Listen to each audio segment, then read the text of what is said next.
See, there is a beautiful sloka in chapter 2 of Gita. మంచిది. గీతలో 2వ అధ్యాయంలో ఒక అందమైన శ్లోకం ఉంది. ఇది భగవాన్ శ్రీకృష్ణుని ద్వారా నేరుగా బోధించబడిన వాటిల్లో ఒకటి. That it is better to perform your own dharma than performing someone else's dharma. ఇతరుల ధర్మాన్ని మీరు ఆచరించటం కన్నా స్వధర్మాన్ని ఆచరించటం మంచిది. ఆయన ఇలా కూడా చెప్తారు, మీరు స్వధర్మాన్ని అనుసరించడంలో విఫలమైనా అది ఇతరుల ధర్మంలో విజయవంతమవడం కన్నా కూడా మంచిదే. ఇది కొంచెం వైరుధ్యంగా ఉన్నప్పటికీ మనం ఇది ఎందుకు అనేదాన్ని అర్థం చేసుకోవాలి. స్వధర్మం మొదట ఎందుకు నెరవేర్చబడాలి? And it's very obvious also that unless and until you yourself are able to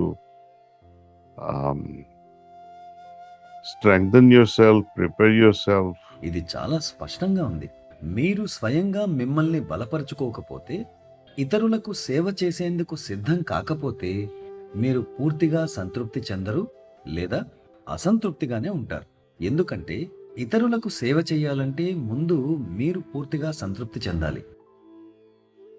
for example, if you want to give some money to help, ఉదాహరణకు మీరు 6 మందికి సహాయం చేయడానికి కొంత డబ్బు ఇవ్వాలనుకుంటే ముందుగా మీ వద్ద తగినంత ఉండాలి. మీరు ఇతరులను ధనవంతులను చేయాలంటే ముందు మీరు ధనవంతులై ఉండాలి. కనుక ఆ భావంలో మీరు ముందుగా మీ స్వధర్మాన్ని నెరవేర్చాలి. అదృష్టవశాత్తు మన ధర్మం మారుతూ ఉంటుంది. నేను మతం గురించి మాట్లాడటం లేదు. మన ధర్మం అంటే మనపై మనం కలిగి ఉండే కర్తవ్యం. మనం చిన్నపిల్లలుగా ఉన్నప్పుడు మనకు ధర్మం ఉండదు. but as we grew, our dharma kept changing. My duty towards myself kept changing. First was to educate myself. కానీ ఎదిగే కొద్దీ నా పట్ల నాకు గల ధర్మం మారుతూ వస్తుంది.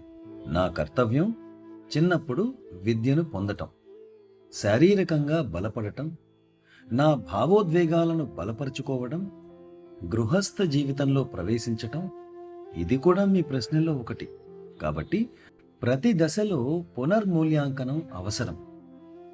I have to think what my dharma is at this very moment as a father, because at every stage we may be performing multiple roles at the same time.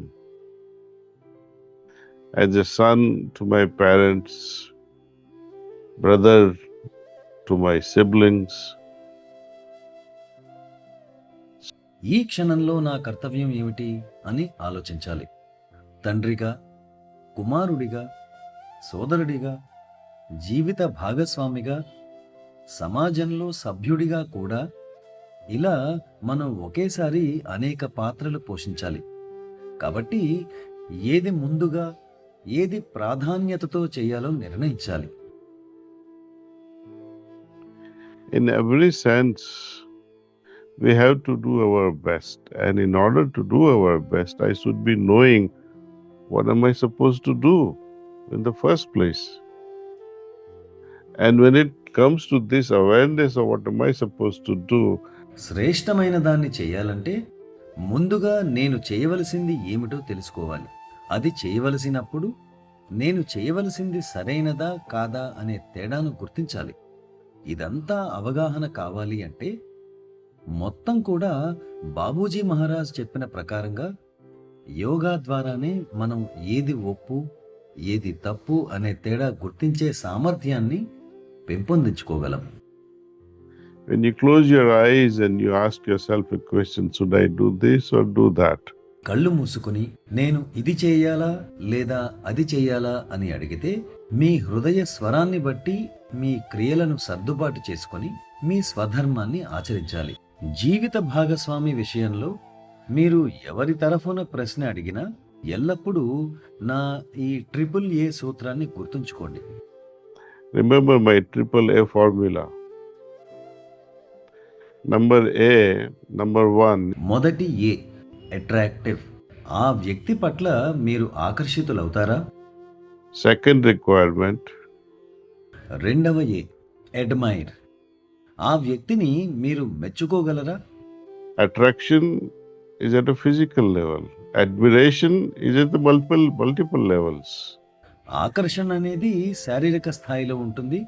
మెచ్చుకోవడం శారీరక, మానసిక, భావోద్వేగ స్థాయిలో ఉంటుంది. ఇక మూడవ ఏ, ఇది మీ గురించి కాదు, ఎదుటి వ్యక్తి గురించి. ఆ వ్యక్తి మిమ్మల్ని ఒక దేవతలా ఆరాధించగలడా? అలా అయితేనే ఆ వివాహం విజయవంతం అవుతుంది. కాబట్టి ఈ ట్రిపుల్ ఏ సూత్రాన్ని అనుసరించండి. అలాగే ఎప్పుడూ మీ హృదయాన్ని అడగండి.